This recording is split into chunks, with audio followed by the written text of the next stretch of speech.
Hey team, I've got another gameplay review video for you. Today it's going to be Spirit on Fractured Cowshed. Alright, this video was sent to me by a man named LitE. Alright, first things first. Perks. You've got Whispers, Hex, No One Escapes Death, Hex, Haunted Ground, and Bitter Murmur. This is a pretty good build. I mean, it looks like you don't really have too much else, because these are two neutral perks, and, well, these three are neutral perks, and then this is a Spirit perk. I don't think that Spirit really needs too many perks to begin with. She's definitely more of an add-on killer, where you'll get more use out of your add-ons than you will out of your perks, but some slowdown perks on her are always welcome. So like Whispers is an excellent location perk. You know, you can use it to locate people, 32-meter terror radius. Bitter Murmur, every time a gen gets finished, you get to see Auras. You know, these are all really solid perks, and you know, these two really go well together, where at the end of the game you have 10 seconds of aura reading, and then you can just go speed to them and hit them with NOED. Now, spoiler with this particular game, it is a 4K, as you can see up here, but I do think that there are quite a few things in this that are worth highlighting, since right up until the end, the Spirit player does make quite a few mistakes. So let's get right into that. Alright, so first thing you're doing here is you're locating the survivors. You're looking around. I noticed a lot that you use your phase walk to get around. Right here, your Whispers pops on. You're right next to this barn, which means you're facing this way. You were facing over here whenever it clicked on, which means they're probably in this back corner behind the barn, or over there behind those obstacles, behind those trees. I would suggest going there because it's the back corner and you started on the opposite side. If they're not there, you can't find them right away, then you just keep going on to the next corner. You peek around a little bit and you end up moving along. So you're moving along, you still have Whispers, it goes off, and then you phase, go, go, go, nobody's here. There's no reason to keep checking this area if no Whispers is on. So once Whispers is on there, you know that they're probably on this generator, which they are. Get a free hit on the Dwight. It's good. Now, you immediately go kick this gen. This is a pretty bad tactic overall, I would say. You basically give the Dwight a ton of time to just run away, and the other person that you saw, I think it was Claudette, that was just on the gen, and they just get all this free time where you're kicking a partially done gen, maybe like 50-60% done. They just get all that time to run away, and you can't catch them very well at that point. So you're looking around for that second person. You know that they're still around because of Whispers, but you don't really find them. You see some scratch marks here, but unfortunately, due to the fact that it's a Claudette and a Dwight who left, you don't know where they are. So that's unfortunate. But the ideal thing to do there is probably to... Now here you hear some crows off to the left, but I understand why you'd want to ignore that. I usually tend to leave AFK people too. Ideally, you just want to hit the Dwight and then chase him up once your power gets up, and then use your power to down him. That's usually what you want to do. You hear this being done. You see a Meg working on it. She gets scared, blows up thing, and you don't chase her again. Instead, you hit the gen, which is kind of a bad thing, to be honest. This is twice that you've hit them and left, and you don't have Sloppy Butcher. So it's not like you're providing any like hit and run slowdown. The AFK person is running off into the middle of the map now. Yeah, it's kind of a bad thing to just let the people go like that. You want to commit to downs. You wanna do that. See, you're gonna do it a third time here to protect your gens. These first few gens, they're not that important. You only really need to start like committing to protecting gens once you get down to like 2 or even 1. Instead, you definitely want to start putting pressure on by downing people.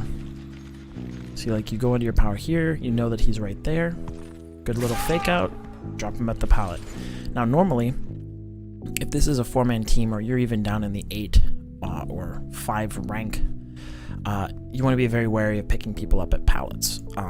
this is not the case generally. You're kind of out of it, but if there was a person there, they would have slapped that on you and you'd have lost that down.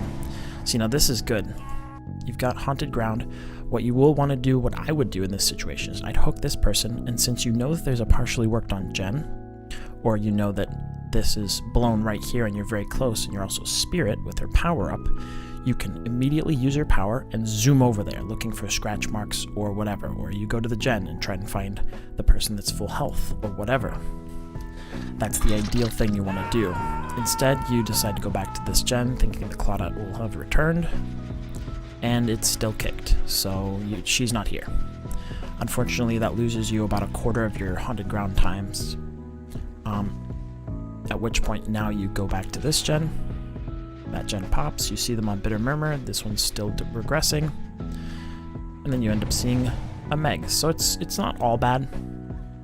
If you can catch this Meg, it will be a good thing. You get robbed of an attack here, get stunned. This is the point where Spirit shines. You go to a loop here, you use your power just like this, you go a little ways, you go around. Unfortunately, your hearing kind of messed you up, but it's okay. You end up getting the down there, so it's all pretty moot. But this is a perfect use of Spirit's power, I think. You definitely want to, make sure that you look at your Bitter Murmur auras. You only get 5 of those in a game. This is a perfect that was a perfect use of Spirit's power. I'm not a huge fan of this phase walk while, you know, just to get around, just because it's so much better to use it when you get close and then hit them. Fortunately, you find a Lori and she just kind of stands there for some reason. Now, I guess I'll make a note of this. The way you're looking is very strange to me.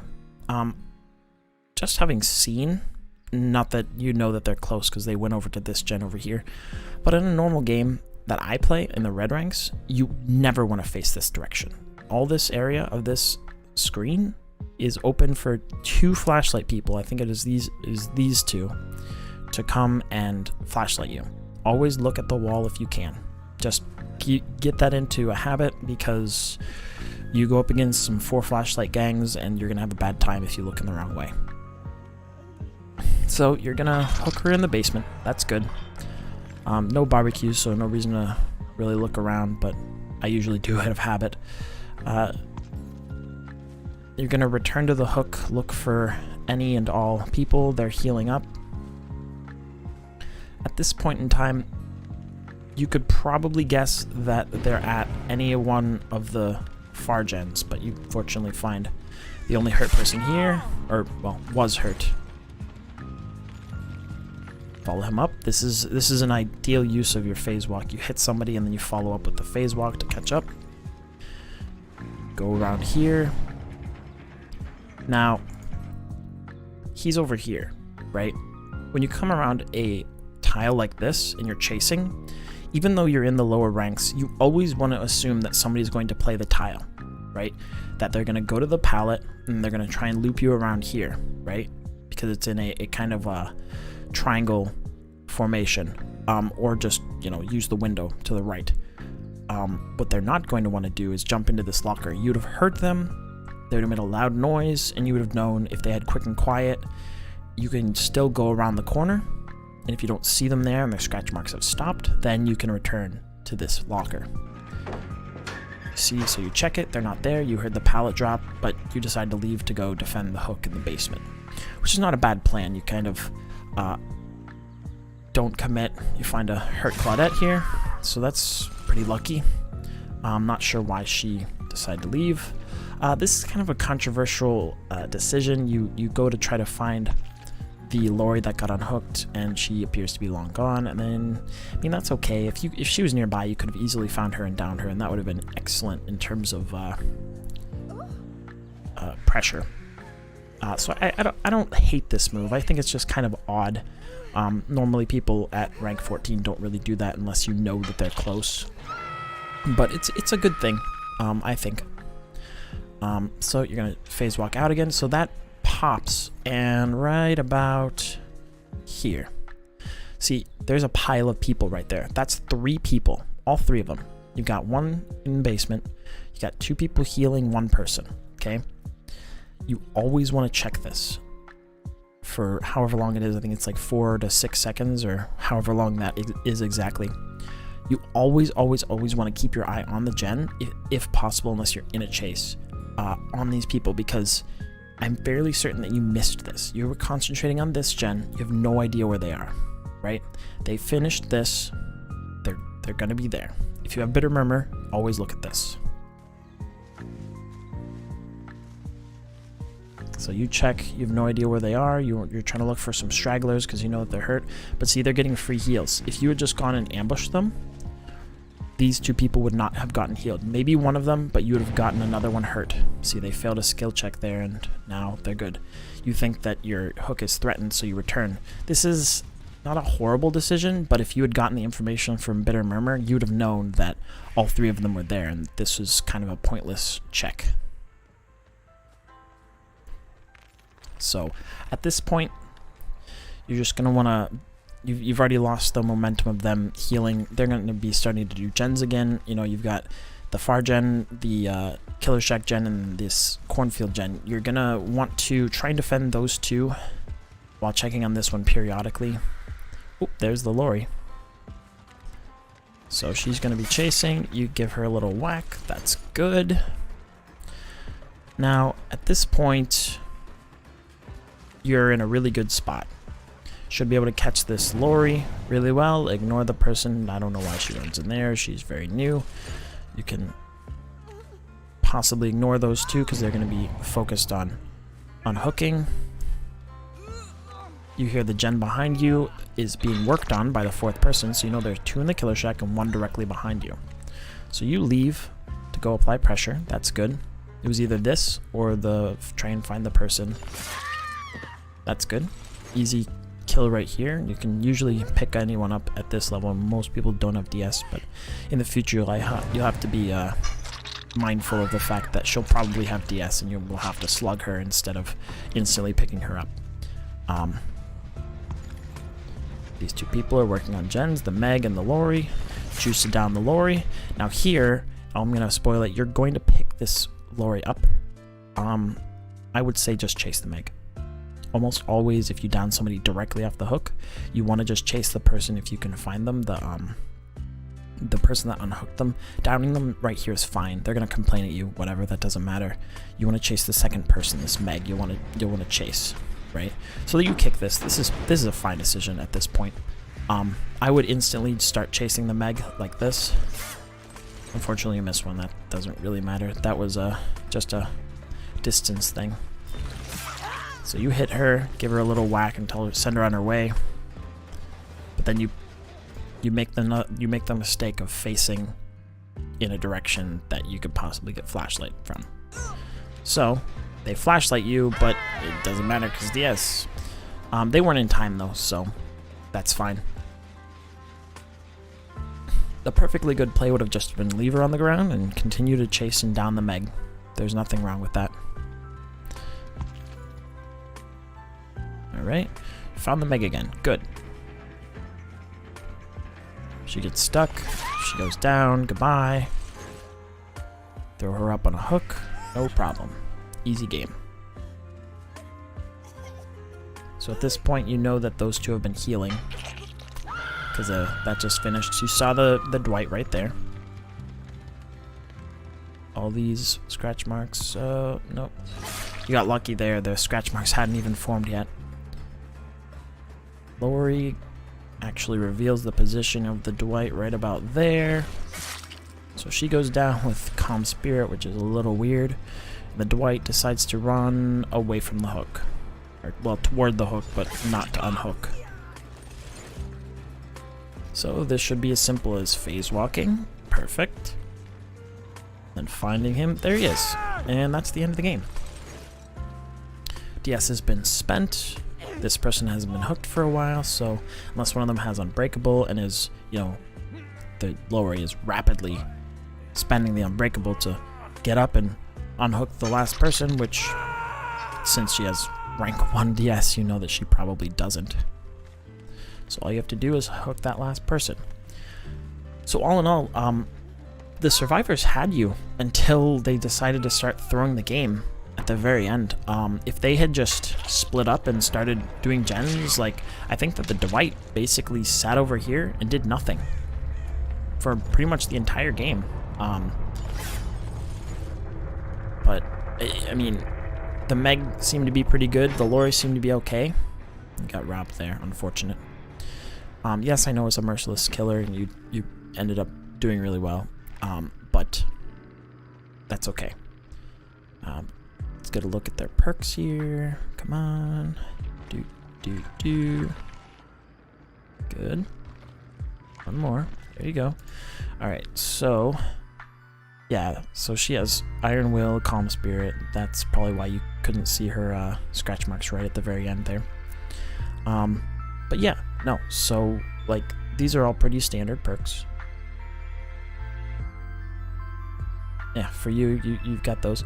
But yeah, I mean, you did a pretty good job at the beginning. You got kind of screwed over because you didn't check your Bitter Murmur. You didn't follow up on any chases. But you pulled it together at the end there pretty well. So some things I note, yeah, like I said, you've got commitment issues. You kept hitting people and then running to the next person instead of just hitting someone and then committing to chasing them, which you can do that if you have something like Sloppy Butcher or Sloppy and Thanatophobia, but you don't have either of those things, so I would keep that to a minimum until you do. Just because if you hit somebody and then you let them go heal, that creates some game slowdown. Kicking a gen like you were doing, like mid chase, is not a really good idea. You only want to do that if you're running something like Overcharge. Otherwise, just find your target, hit them again with a phase follow up, or whatever. That's how you should be playing the killer. Next is Whispers. I don't think you really used it too well, but unfortunately it's something that you have to work at, like, doing better. You have to keep in mind that it is a 32 meter circle around you, right? So if you see it off and then you see it click on, you know that there's going to be somebody in 32 meter radius, right? If you're moving forward, most likely they are directly ahead of you because it is a circle moving around you as well. So the best way you can test this is it maybe move a little bit to the left, and if it goes off, then they're to the right. If it doesn't go off, then they're probably in front of you or to the left. So you can, move that direction and find out. It's a really good perk, but if you use it poorly, it is basically useless for you. It's a dead perk at that point. Like I was saying in the middle of the video, Bitter Murmur. You definitely need to pay attention much more at using Bitter Murmur. Is like basically watch how the survivors are moving after the gen finishes, so you get a good idea of where they're going. Even in red rank games or purple rank games, people don't really use Bitter Murmur a whole lot. So if you use it in those, even they're not gonna like mask their movement after they finish a gen. They're just gonna move a direction, then you'll be able to find them, right? Because nobody uses it. People use barbecue and chili, so the killer hooks, and then the survivors will walk one way for 3 seconds and then go the entirely other way, right? Just to trick you. But with Bitter Murmur, they don't do that as much.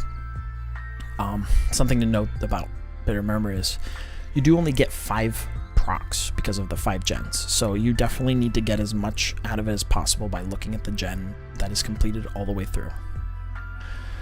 Last but not least is the power, Spirit's power. You used it mostly for mobility, which I suppose is perfectly fine. I think you have a movement speed add-on, so that's okay, and I think the other one is, I think this one's movement speed and this one's recovery. It's not bad to use it, but I think the best times to use it is really like you get to about the 33 meter where her terror radius starts, and then you use it and you zoom up and hit them, right? That's when you want to use it the most. Next would be at small loops like you did at right around here, I'd say. You phase walk in, And I mean, obviously it takes a little bit of practice, but something like that, that's the perfect time to use it. It makes you really unpredictable and really hard to defeat, and that's what really makes Spirit a good killer. But other than that, I think that you've got a really, really good like basis to being a killer. You'll probably go very far. I think you'll do great. I mean, if you want to keep sending me videos and I'll keep going through them and giving you advice and whatnot, I'm perfectly happy to do that. And yeah, if anyone else wants to send me a video, you can email me at something I'll put on the screen, or DM me in Discord, and links to that'll be in the description. If you like this, give me a like. If you want to talk more, give me a comment, subscribe. I'll be trying to put one of these out every week. I stream on Twitch every weekday at, I'd say, midnight-ish Central Time. So yeah, come visit me there if you want. And yeah, so I'll leave you with that. Thanks everyone for watching. I'll see you in the next one.